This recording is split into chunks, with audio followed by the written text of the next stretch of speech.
केहो बोले पूरबे रावण वधीला, गोलो केर वैभव लीला प्रकाश करीला।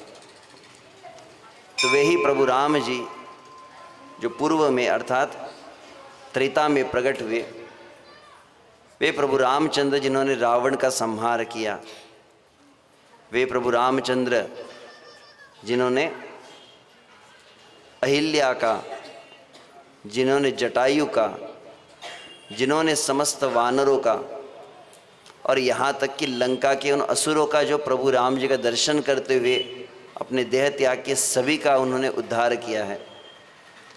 तो वे ही राम जी द्वापर में श्री कृष्ण रूप में प्रकट हुए और श्री कृष्ण रूप में प्रकट होकर उन्होंने कंस का उद्धार किया, कई असुरों का संहार वे किए हैं।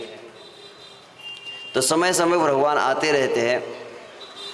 यदा यदा हि धर्मस्य ग्लानिर्भवति भारत अभ्युत्थानमधर्मस्य तदात्मानं सृजाम्यहम्। सभी जानते हैं भगवान गीता के वचन भगवान के, जब जब यदा यदा हि धर्मस्य ग्लानि भवति, जब धर्म का नाश होने लगता, अधर्म की वृद्धि होती, तो भगवान इस जगत में आते हैं और उसे कहते अवतरति। कोई व्यक्ति ऊपर से नीचे उतर कर आए तो अवतरति। तो भगवान राम जी के प्रकट हुए, भगवान श्री कृष्ण प्रकट हुए समस्त जीवों का उद्धार करने के लिए और विशेष रूप से जो दुष्ट जन हैं उनका संहार करने के लिए आए हैं। तो बतलाया जाता है कि जब पूर्व का समय था और अभी के समय में काफ़ी अंतर हो गया। समय के अनुसार अलग अलग प्रकार का उपाय करना पड़ता है। जब कोरोना की महामारी आई तो फिर औषधि और उपचार अलग थे। नॉर्मल बुखार होता है तो उसके लिए उपचार अलग रहता है। रोग की जितनी अधिकता होती है तो फिर उसका उपचार भी अलग प्रकार से किया जाता है। तो पहला जो युग था उसे कहा जाता है सतयुग, जब हिरण्यकशिपु हिरण्याक्ष थे और उनके संहार के लिए प्रभु नरसिंह रूप वराह रूप में प्रकट हुए। फिर त्रेता युग आए जब प्रभु राम जी प्रकट हुए, परशुराम जी प्रकट हुए और दुष्ट क्षत्रियों का संहार किया, रावण आदि असुर का संहार किए हैं। और उसके पश्चात जो समय आया, काल आया, उसको कहते द्वापर युग। और अभी वर्तमान में जो समय है, बहुत सुंदर आज उत्सव है। वास्तविक आप जानते नहीं कितना बड़ा भाग्य है, आज भगवान का यहाँ अभिषेक प्रारंभ होने वाला है। और कहा जाता है कोई इस अभिषेक का दर्शन मात्र करता है तो कई जन्म के प्रारब्ध नष्ट हो जाएंगे। तो इसीलिए घर का चूल्हा चौका तो है ही और घर भी कहीं भागा नहीं जा रहा है। यदि संभव है तो जो यहाँ पर आए हैं उपस्थित है, कुछ क्षणों के लिए ज़रा धैर्य धारण करके, चित्त को स्थित करके, मन को शांत करके कृपया उत्सव में भाग ले।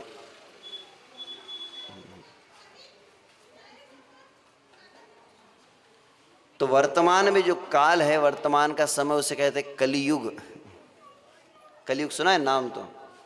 तो कली मतलब जो कलह का युग है, जहाँ पर कलह है, जहाँ पर क्लेश है, जहाँ चिंता है, जहाँ तनाव है, हर जगह लगभग ऐसा ही वातावरण देखा जाता है। आजकल तो नन्हे नन्हे बच्चे भी बोलने लग गए। कि छोटे बच्चे से बात कर रहा था तो बोला कि प्रभु जी मैं टेंशन में हूँ। 11 साल का बच्चा था और क्या बोला, टेंशन में हूँ। अभी तो जमीन से निकला नहीं है। तो आजकल ये सर्वसाधारण एक बीमारी हो गई है। चिंता है, क्लेश है, रोग है, व्याधियाँ है। 20-22 साल के होने पर आजकल अभी वर्तमान अभी लेटेस्ट जो खबर आ रही है कि 20-22 साल के होने तक आजकल के युवाओं को हार्ट अटैक भी आने लग गए हैं और बीपी तो नॉर्मल हो गया है और एसिडिटी तो माँ के पेट से लेके निकलते हैं ऐसा लगता है। तो क्रमशः धीरे धीरे देख रहे हैं कि संसार की दुर्दशा होती जा रही है। तो पहले के जो काल थे, सतयुग था, त्रेता था, द्वापर था, तो समय समय पर भगवान जैसे जैसे जीवों का दुर्दशा थी उसके अनुसार उनका उपचार किए हैं। तो जब सतयुग था तो कहा जाता है सतयुग की विशेषता कहते हैं, सतयुग में जैसे हिरण्यकशिपु आए, हिरण्याक्ष आए, पूरे ब्रह्मांड में आतंक मचा दिया था, दुष्टों का बोलबाला हो गया था, साधु संतों को कष्ट पहुंचाया जा रहा था। तो उस समय देवताओं में और असुरों में संग्राम होते थे। बलि महाराज असुरों के राजा थे और दैवासुर संग्राम हुआ। तो सतयुग की क्या विशेषता थी? सतयुग में जितने देवगण थे वे भिन्न लोक पे रहते थे, और असुर, असुर मतलब समझ में आता है ना, असुर किनको कहते हैं? राक्षस को। राक्षस किनको कहते हैं?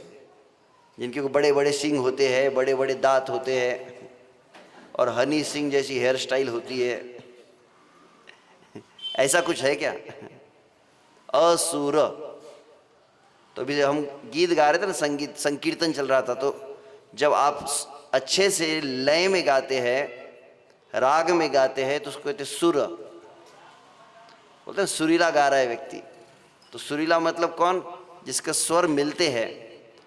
तो जिनको संगीत का ज्ञान होगा वो अधिक जानते होंगे, सा रे ग म प ध नि सा, ऐसे अलग स्वर होते हैं, और उसमें प्रथम स्वर होता है सा। तो सा के साथ जब सब स्वर मिलने लगते हैं, रे ग म प ध, तो कहेंगे कि ये बिल्कुल स्वर में है, ये पेटी स्वर में बज रही है। और मान लीजिए सा एक बज रहा हो और ग अलग बजने लगे और प अलग बजने लगे, तो बोले कि बेसुरा है ये। तो मूल पहला स्वर कौन सा है? सा। सा के साथ जब बाकी सभी स्वर मिल जाते तो उसको कहते सुर। तो मूल स्वर है सा, और उसके साथ में सब स्वर मिलने पर वो सुरीला हो जाता है। वैसे ही इस जगत के मूल है परम भगवान श्री कृष्ण, प्रभु रामचंद्र।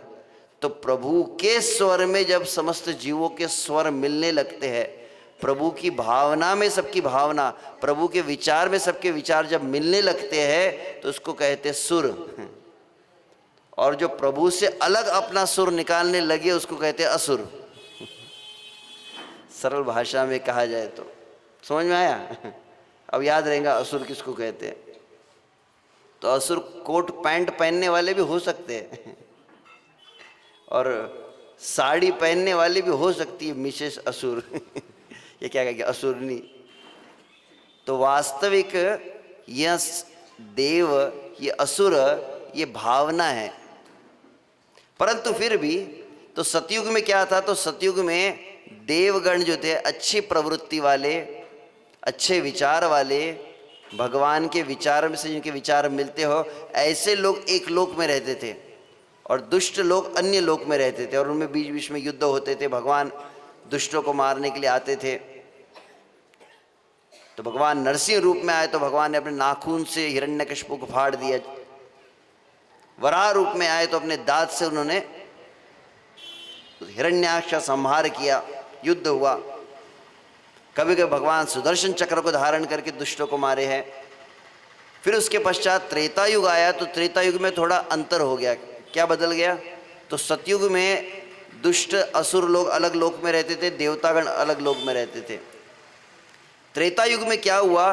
बोले एक ही पृथ्वी के ऊपर आ गए, एक ही लोक में रहने लगे। अंतर इतना था कि अलग अलग देश में रहते थे। तो रावण था लंका में, और फिर ऋषि मुनि दंडकारण्य आदि वन में रहते थे। तो अच्छे प्रवृत्ति वाले एक स्थान पर थे और दूसरे देश में थे दुष्ट प्रवृत्ति वाले।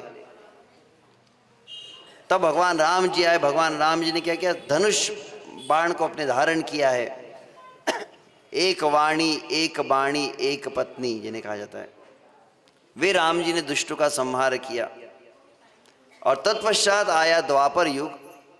तो द्वापर युग में फिर से परिवर्तन आ गया, सरकार बदल रही है अभी भी। तो क्या परिवर्तन आ गया? बोले सतयुग में भिन्न भिन्न लोक में रहते थे, त्रेता में भिन्न भिन्न देश में रहने लगे। द्वापर में क्या हुआ? बोले द्वापर युग में जितने असुर थे और जितने सुर थे, जितने देवता थे, जितने दुष्ट थे, वे अलग अलग लोक में नहीं रहते थे, वे अलग अलग देश में भी नहीं रहते थे, वे एक ही परिवार में आके रहने लगे। जैसे पांडव और कौरव, वही दुर्योधन था एकदम दुष्ट आसुरी स्वभाव वाला, और वही पांडव थे दैवी संपदा वाले, तो एक ही परिवार में आ गए।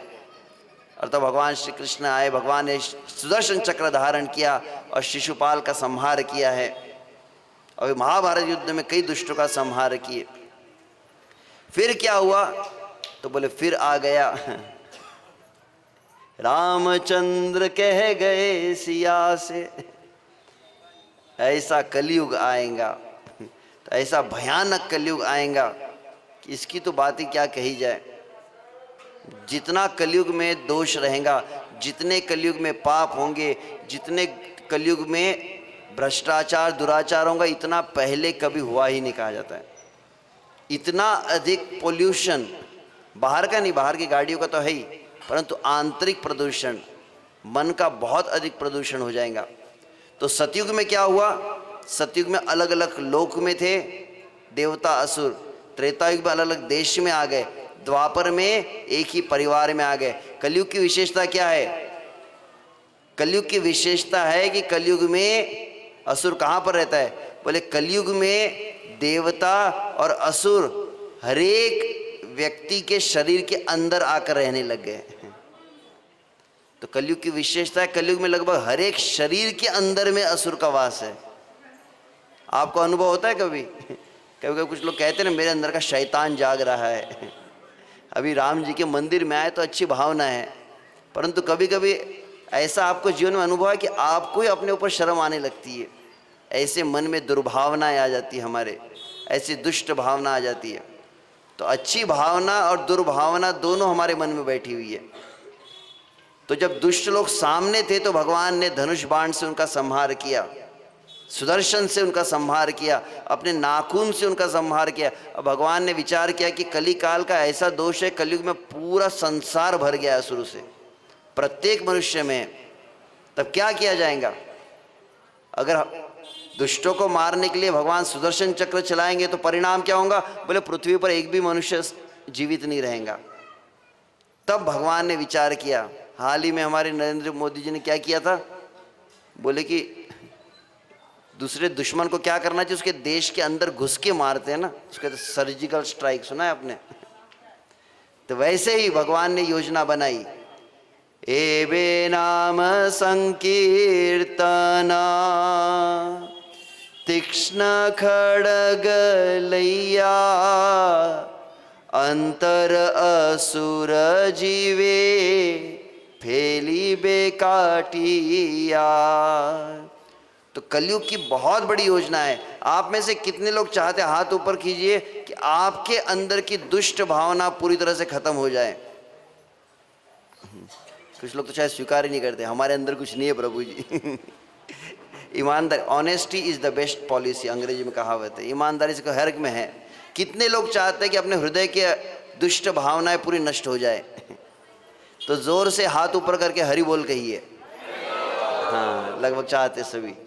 तो कैसे वो होंगी, तो उसके लिए विशेष शस्त्र है जो हृदय के असुर को मारे, जिसको अंग्रेजी में कहते हैं ऑपरेशन सक्सेसफुल पेशेंट डेड। कि अंदर का जो दुष्ट भावना है उसको मार दिया जाए, परंतु व्यक्ति बच जाए। तो कौन सा वहाँ विशेष व्यवस्था की गई है, तो बोले कली काल में विशेष तलवार भगवान प्रकट किए, विशेष शस्त्र भगवान ने प्रकट किया। कौन सा शस्त्र है, हे बे नाम संकीर्तना तीक्ष्ण खड़ग लैया अंतर, अंतर मतलब अंदर, अंतर असुर जीवे, अंदर में जो बैठा हुआ असुर है, फैली बे काटिया, उसको काट कर नष्ट कर देते। कैसे, विशेष तलवार है। कौन सी तलवार है, नाम संकीर्तन रूपी तलवार। हरे कृष्णा कृष्ण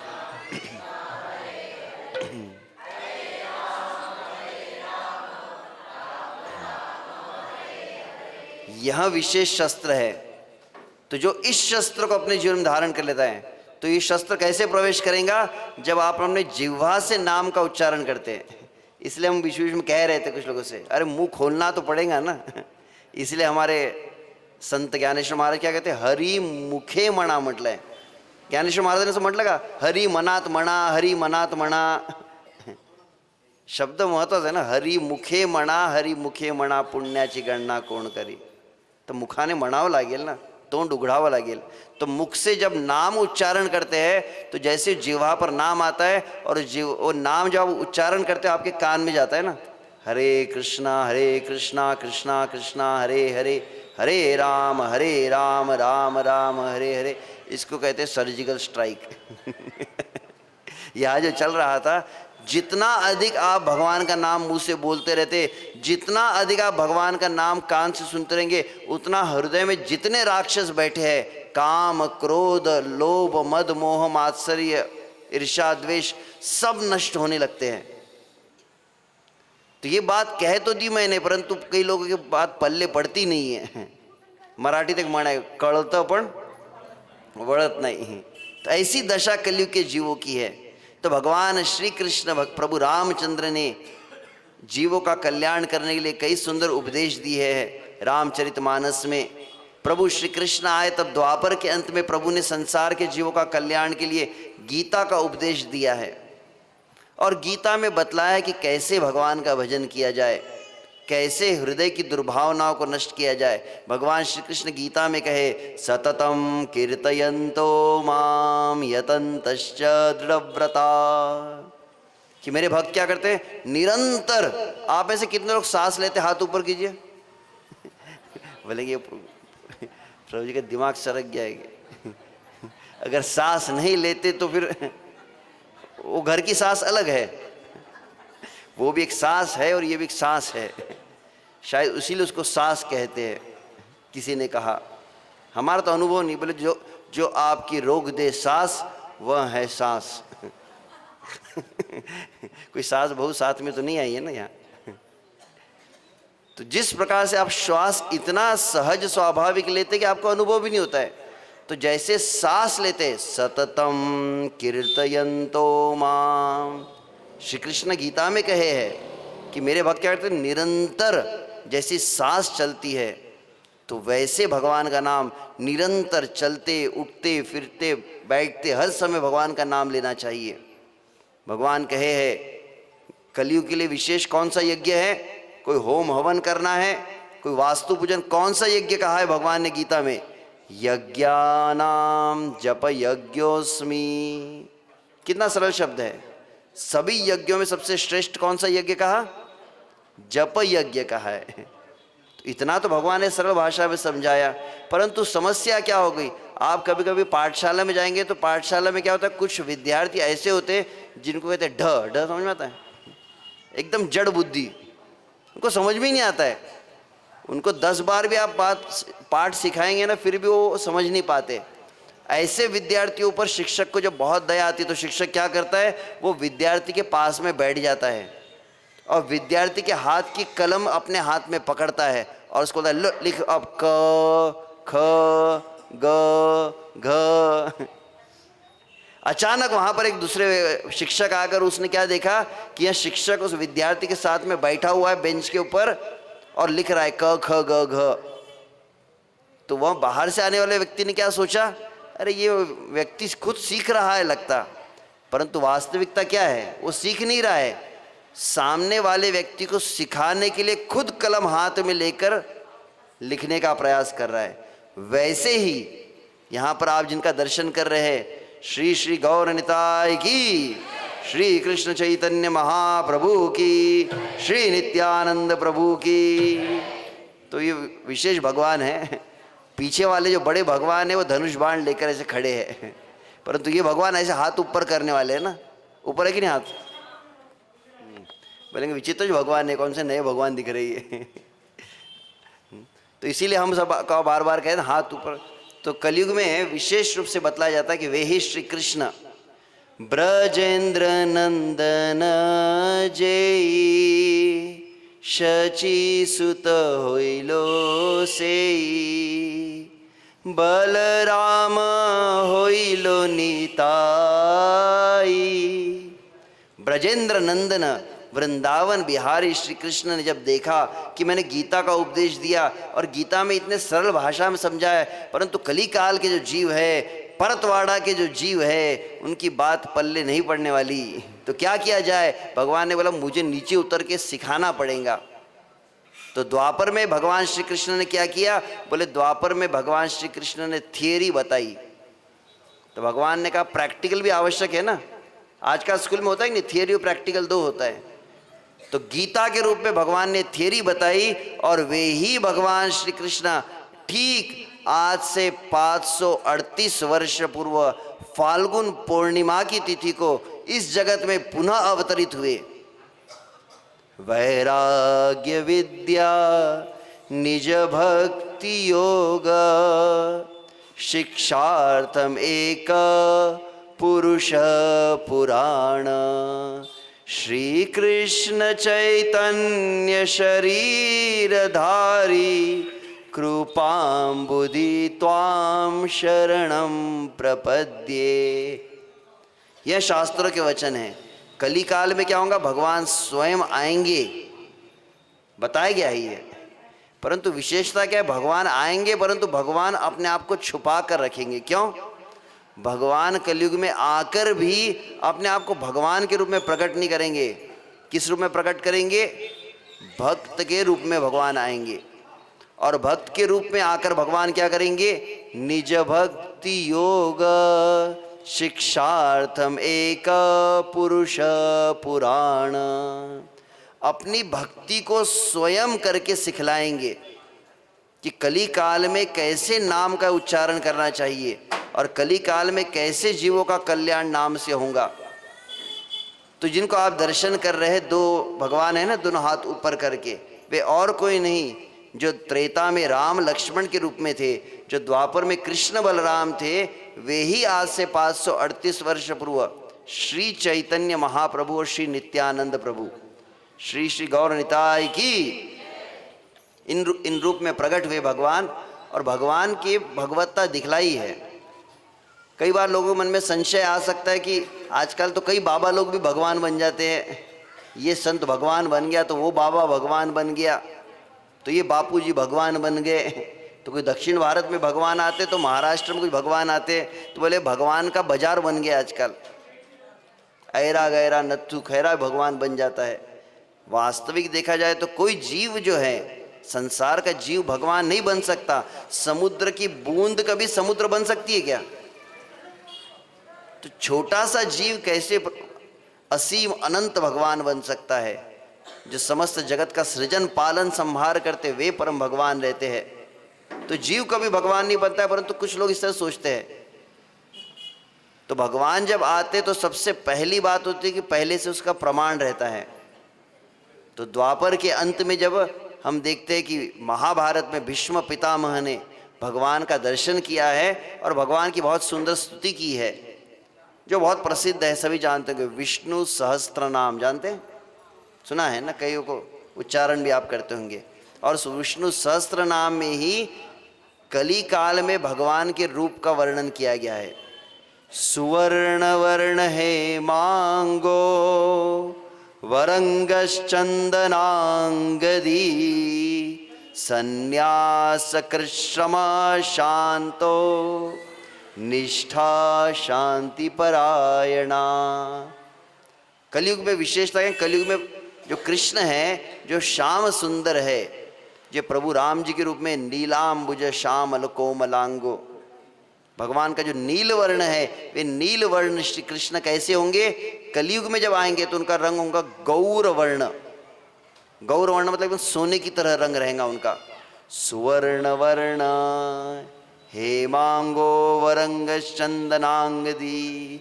और एक भक्त की वेशभूषा को धारण करेंगे, भगवान कंठी धारण करेंगे, भगवान मस्तक पर तिलक आदि धारण करेंगे और भक्त की तरह वस्त्र को धारण करेंगे। भगवान का कैसा स्वरूप होगा? संन्यास कृत क्षमा, सन्यासी का रूप लेंगे वे भगवान। और संपूर्ण जगत को जो भगवान अपनी ही भक्ति सिखलाएंगे। तो वे भगवान श्री चैतन्य महाप्रभु जिनका प्रगट उत्सव फाल्गुन पूर्णिमा को मनाया जा रहा है। हजारों वर्ष पूर्व कई पुराणों में, उपनिषदों में, वेदों में जिनकी भविष्यवाणी की गई है। थोड़े अल्प समय में बहुत कुछ बातें मैं नहीं कह सकता। हम तो लगभग 7-7 दिन की कथाएं भागवत होती है, श्री चैतन्य भागवत कथाएं होती है, तो कुछ क्षणों में क्या बात कहे। तो वे चैतन्य महाप्रभु जिनका हम दर्शन कर रहे हैं, वास्तविक वहाँ कली काल में श्री कृष्ण ही है।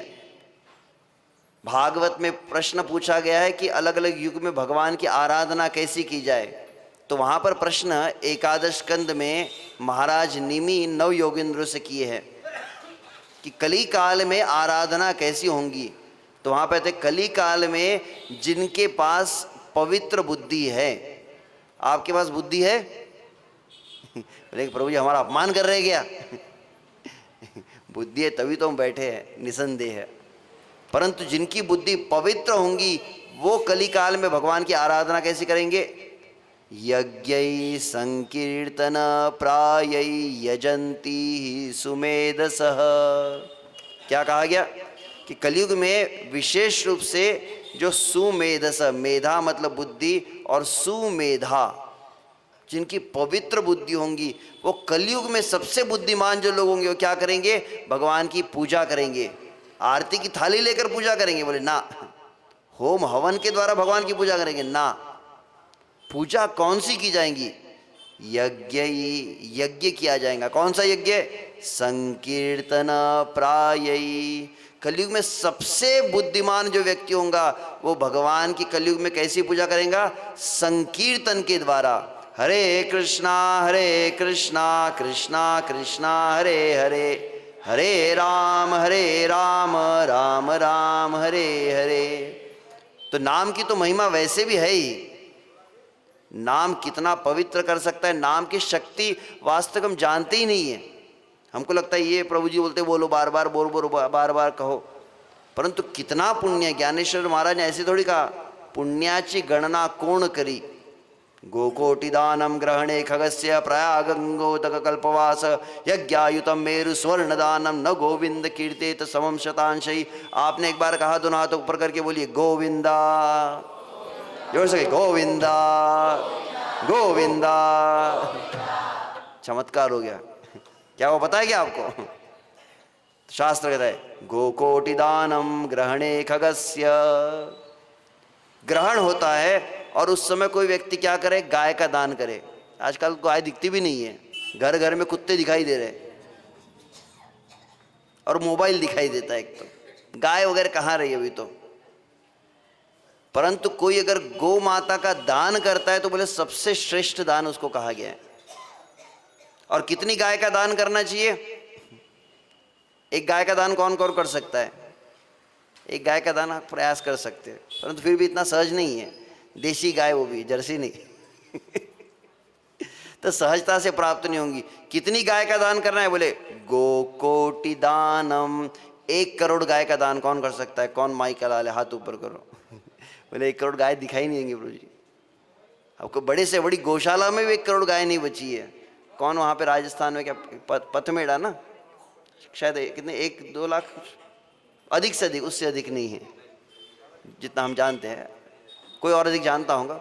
जो भी हो, 1 करोड़ गाय का दान आप कर सकते हैं? नहीं।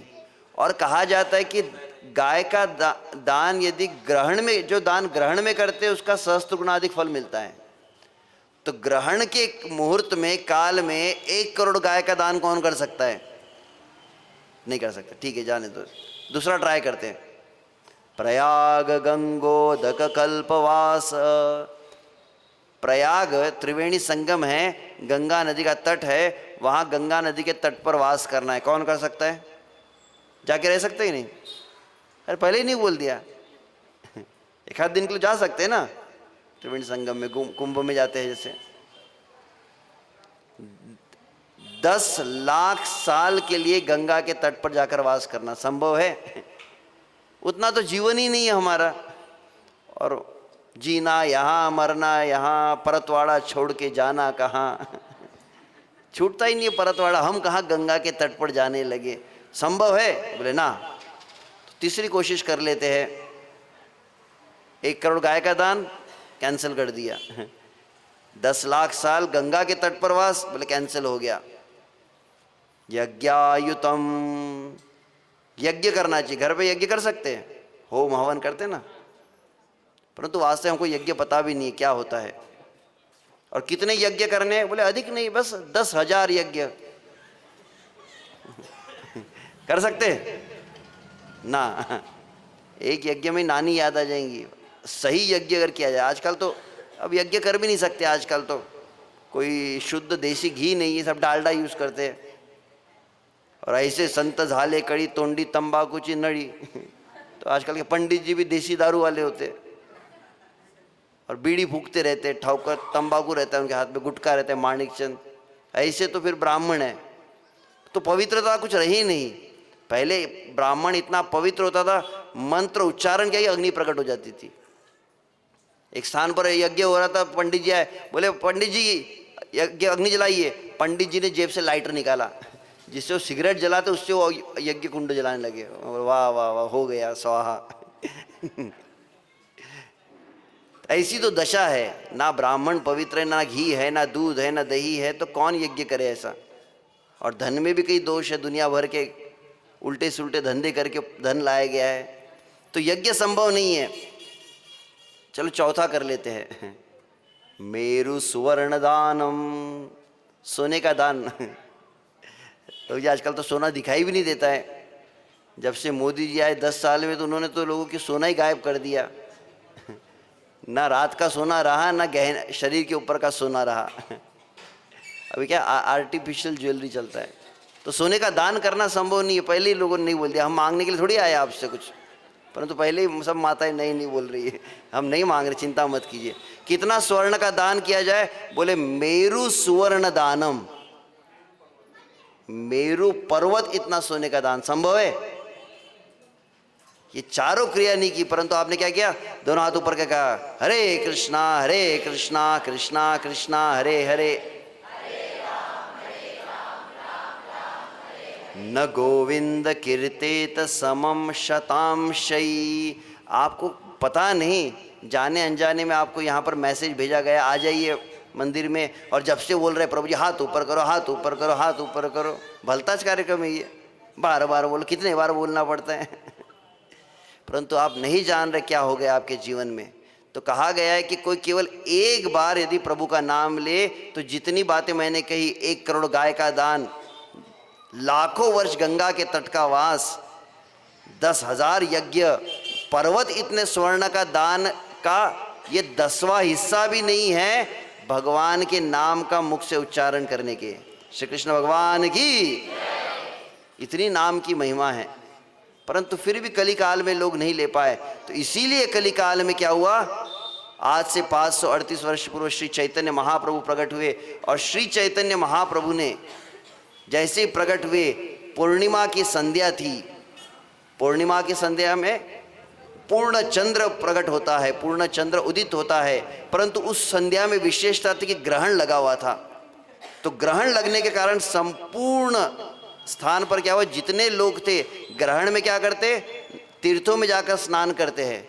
तो वहाँ पर बंगाल में, कलकत्ता के समीप बंगाल में स्थान है नदिया, इसको नवद्वीप कहते हैं। उस गंगा के तट पर जब भगवान प्रकट होने लगे चैतन्य महाप्रभु, तो जैसे ही ग्रहण लगा और जैसे भगवान प्रकट होने लगे, क्या हुआ, पूरे दुनिया में जितने लोग थे सभी अपने मुख से अचानक, ऐसा ऑटोमेटेड होता है ना मोबाइल में, तो भगवान जैसे ही प्रकट हुए अचानक क्या, जगत में जितने जीव थे सभी के मुख से हरि बोल हरि बोल हरि बोल हरि बोल हरि बोल हरि बोल हरि बोल।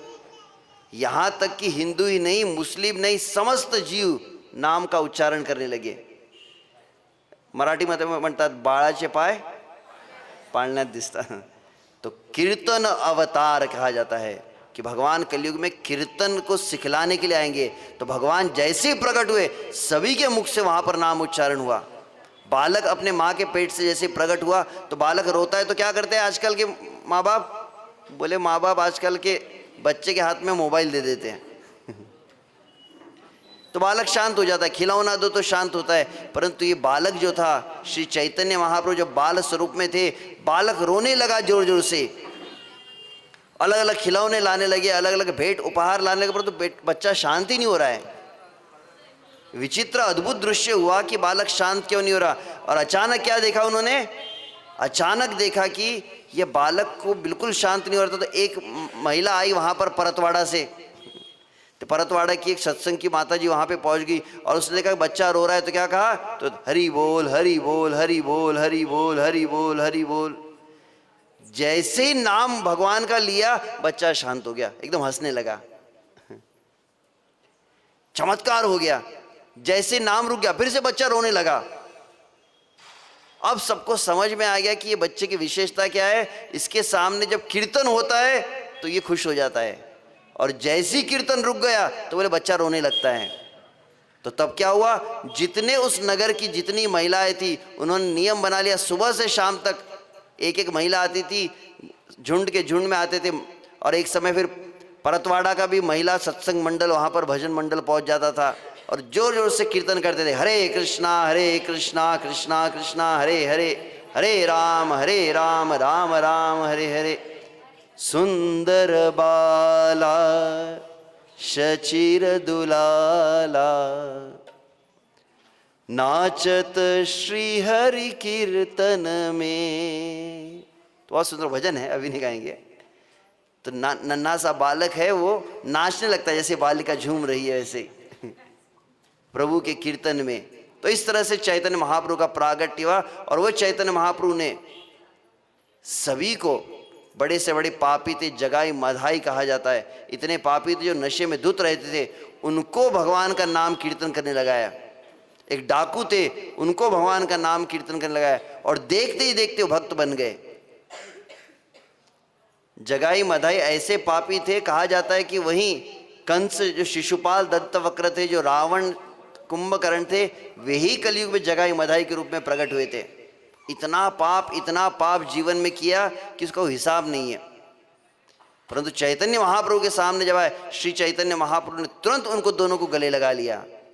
और श्री चैतन्य महाप्रभु जैसे ही गले लगाए तो उनके पूरे पाप एक क्षण में ग्रहण कर लिए और पूरी तरह से पवित्र होकर भक्त बन गए। और फिर निरंतर भगवान के नाम का कीर्तन करने लगे। आज भी आप जाएंगे, अगर कलकत्ता के पास गंगा के तट पर एक घाट है, घाट का नाम क्या है, जगाई मधाई घाट। दोनों भाई इतने बड़े संत बने कि वहां पर निरंतर बैठकर वो माला जप करते, निरंतर कीर्तन करते थे। 500 साल पहले कीर्तन उन्होंने शुरू किया था, आज भी 500 साल से अखंड कीर्तन उस घाट पर चल रहा है। श्री कृष्ण भगवान की।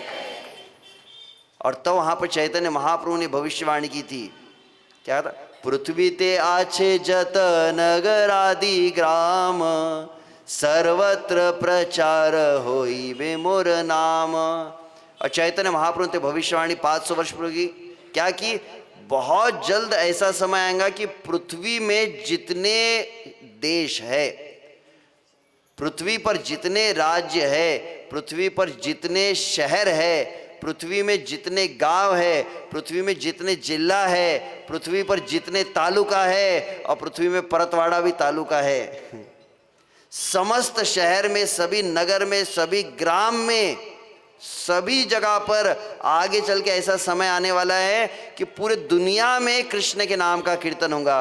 हरि बोल। और वो भविष्यवाणी अब हम देख रहे हैं, चाहे अमेरिका हो, चाहे रशिया हो, चाहे अफ्रीका हो, चाहे ऑस्ट्रेलिया हो, चाहे चाइना हो, चाहे जापान हो, या चाहे पाकिस्तान हो, सभी जगह पर कृष्ण के नाम का कीर्तन गूंज रहा है। सभी जगह लोग भगवान के नाम का उच्चारण कर रहे हैं। तो विशेष यह श्री चैतन्य महाप्रभु की कृपा है। श्री चैतन्य महाप्रभु जिनका हम दर्शन कर रहे हैं, उन्होंने संपूर्ण जगत को नाम प्रदान किया। और देखते ही देखते, हालांकि आप सभी बोलते हैं ना, ये मंत्र जो अभी हम गा रहे थे, सभी महाराष्ट्र में आप देखिए सभी लोग बोलते हैं कि नहीं, आरती के बाद हरे राम राम राम हरे हरे हरे, बोलते कि नहीं।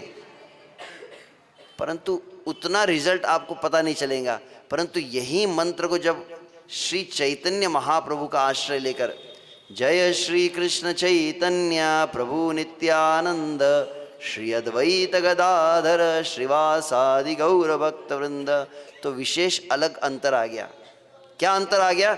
भगवान का नाम तो है, भगवान का नाम पाप को नष्ट कर देता है, भगवान का नाम पवित्र करता है, परंतु वही भगवान का नाम स्वयं कृष्ण जो लेकर आए हैं। और कृष्ण कैसे? गोरे कृष्ण है। गोरे क्या होगा कृष्ण? क्योंकि कृष्ण और राधा दोनों मिल गए हैं, तो राधा का प्रेम भी उसमें आ गया। तो इसीलिए यह मंत्र जब श्री चैतन्य महाप्रभु का आश्रय लेकर जब लिया जाता है, इसीलिए यहाँ पर जो नियमित भक्त आते होंगे जो हरे कृष्ण मंत्र का जप करते हैं, उसके पहले हम क्या कहते हैं? जय श्री कृष्ण चैतन्य प्रभु नित्यानंद श्री अद्वैत गदाधर श्रीवासादि गौर भक्त वृंद। तो ये मंत्र का बहुत बड़ा कमाल है। जैसे बहुत बड़ी तिजोरी रहती है जिसमें खजाना हो, परंतु उसकी चाबी आपके पास न हो तो खजाने का लाभ होगा। तो वैसे भगवान का नाम बहुत बड़ा खजाना है, परंतु कलयुग में उस खजाने का असली फायदा कब होगा? जब चाबी आपके पास हो।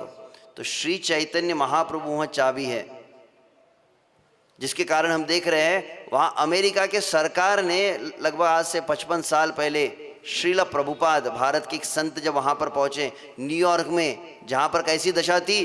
दम मारो दम। बोले प्रभु जी पिक्चर के गाने भी गाने लग गए। बोलो सुबह शाम हरे कृष्ण हरे। आगे मत गाइए, नहीं तो आपको देवानंद याद आने लगेंगे, देव को आप भूल जाएंगे। तो जब 55 साल पहले स्वामी जी गए तो न्यूयॉर्क अमेरिका में ऐसे ही लोग थे जिनको कहा जाता है गंजेड़ी भंगेड़ी नशेड़ी, चरस गांजा अफीम पीते थे, और जैसे आप पानी पीते वैसे शराब पिया जाता था। व्यभिचार दुराचार रास्ते पर पड़े रहते थे। कपड़े पहनने की उनमें कोई संस्कृति नहीं थी। ऊपर का पहन लिया तो नीचे नहीं है, नीचे पहना तो ऊपर नहीं है। पुरुष कौन है स्त्री है कौन है ये भेद पता नहीं था। कभी नहाते नहीं थे वे। अच्छा हो गया बस अंतिम, अच्छा हो गया सब। परंतु ऐसे लोगों के बीच में स्वामी जी गए। कल्पना कीजिए अगर मैं प्रवचन दूं और 10-15 बेवड़े यहाँ आकर बैठ गए तो टेंशन में आ जाएंगे, बोले पहले हटाओ इनको, डिस्टर्ब कर रहे हैं। आप कितने एकदम श्रद्धा के साथ में शांति के साथ में, तब मजा आ रहा है। कल्पना करो प्रवचन चल रहा है, झूम बराबर झूम शराबी हो जाए तो कैसी हालत हो जाएंगी। स्वामी जी न्यूयॉर्क में जब पहुंचे थे 1965 में, ऐसे ही लोग थे। वहाँ पे न्यूयॉर्क में एक बगीचा है, उस बगीचे में स्वामी जी हाथ जोड़कर बैठ गए। हे प्रभु अब आप मुझे लेकर आए हैं, आप देखिए आपका नाम कैसे इन जीवों में दे पाऊँगा। और तब वो पूरे ऐसे युवा लड़के लड़कियाँ वहाँ पर आके बैठने लगे, और केवल हाथ में एक डफली थी छोटी सी, ना मृदंग था ना पेटी थी ना माइक था, वो डफली से बजा के हरे कृष्णा कृष्णा कृष्णा हरे हरे, हरे राम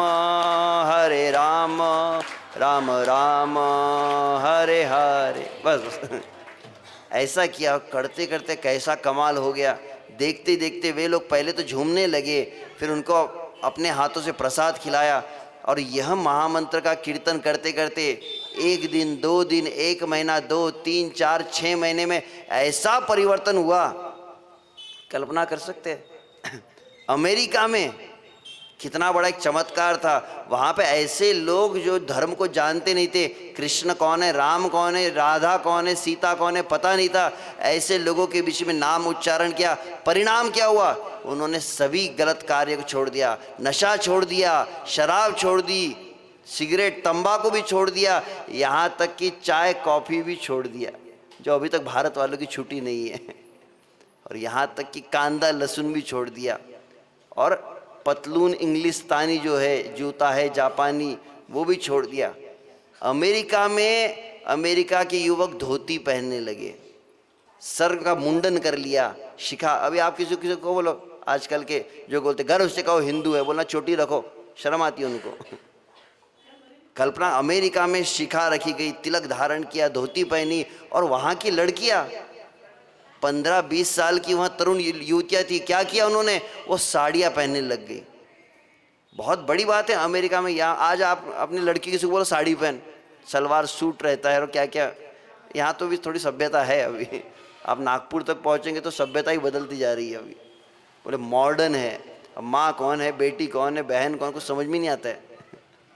कौन विवाहिता है कौन अविवाहिता ये भी पता नहीं चलता है। अमेरिका में इतना बड़ा परिवर्तन हुआ। वहाँ के जो चर्च होता है, चर्च के पादरी होते हैं, वे उन्होंने आकर स्वामी जी से मुलाकात की। बोले आपने क्या मंत्र फूका, कुछ दवाई वगैरह घोल कर खिला दी गई इनको। ये लोग कभी बाप जन्म में कभी मंदिर नहीं जाते थे, कोई पूजा पाठ नहीं, कोई देव धर्म नहीं। आपने 4-6 महीने में, 1 साल में क्या चमत्कार किया कि प्रभु का नाम लेकर हाथ ऊपर करके आंखों से आंसू बह रहे और झूम रहे हैं। हरे कृष्णा कृष्णा कृष्णा हरे हरे, हरे राम राम राम हरे हरे। तो यह सभी वास्तविक चमत्कार जो है, हम जिनका दर्शन कर रहे हैं, श्री कृष्ण चैतन्य महाप्रभु की, तो उनका यह विशेष चमत्कार है, तो उनका प्रकट उत्सव है। तो ये कृष्ण बलराम ही है साक्षात, जो चैतन्य महाप्रभु और बलराम जी नित्यानंद प्रभु के रूप में आए हैं, और उन्होंने कई उनकी बहुत सुंदर लीलाएं हैं। चैतन्य महाप्रभु स्पर्श करते थे तो शेर और हिरण भी कीर्तन करने लगते थे। झारखंड में एक स्थान है जहां पर चैतन्य महाप्रभु ने पैर रखा तो पत्थर के ऊपर पिघल गया वो कीर्तन करते हुए। आज भी वो चिन्ह है, चैतन्य महाप्रभु चरण चिन्ह। और वहां पर जब चैतन्य महाप्रभु ने ऐसे शेर था और हिरण था, उसको स्पर्श किया और बोला कृष्ण बोल, कृष्ण बोल, अचानक वो शेर और हिरण आपस में आलिंगन करने लगे और मनुष्य की वाणी में उन्होंने कृष्ण के नाम का कीर्तन प्रारंभ किया। श्री चैतन्य महाप्रभु की।